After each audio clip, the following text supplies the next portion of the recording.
Personne n'en parle. Mais tu as déjà ressenti cette vibration sous tes pieds quand tu es seul la nuit? Cette histoire concerne un phénomène collectif que l'on refuse d'admettre.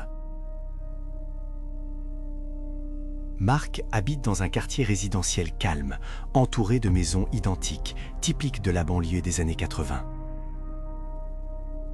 Le silence y est habituellement total après minuit, lourd et rassurant.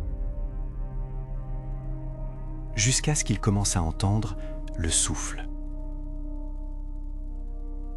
Ce n'était pas un bruit fort, plutôt une basse fréquence, un bourdonnement sourd, presque inaudible, comme une vibration massive sous l'asphalte.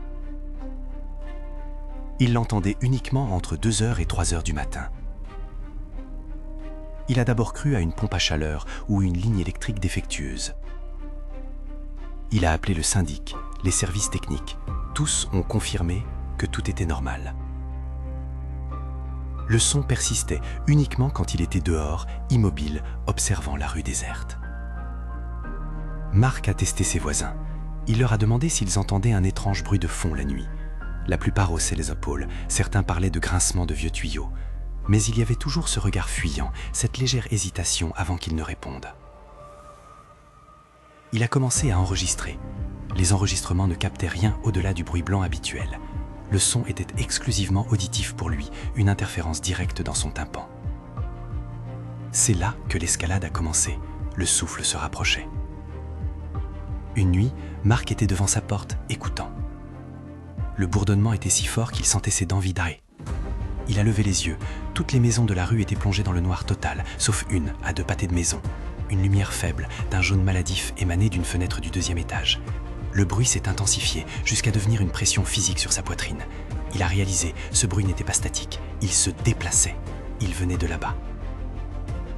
Quand Marc s'est retourné pour courir, la lumière jaune s'est éteinte instantanément et le bourdonnement s'est arrêté net. Il a couru à l'intérieur, claquant la porte. Le lendemain, il a vérifié la maison. Elle était inhabitée depuis des années. Pourtant, en regardant attentivement le trottoir devant sa propre porte, il a vu de fines craquelures circulaires dans le béton, là où il était resté debout. La vérité, c'est que ce bruit n'est pas une machine, c'est quelque chose qui se réveille sous nos pieds et quand il nous localise, il s'arrête. Si toi aussi, tu perçois une fréquence que les autres ignorent, like et abonne-toi pour ne pas être le seul à l'entendre la prochaine fois. Le quartier est redevenu silencieux, mais Marc attend toujours la nuit.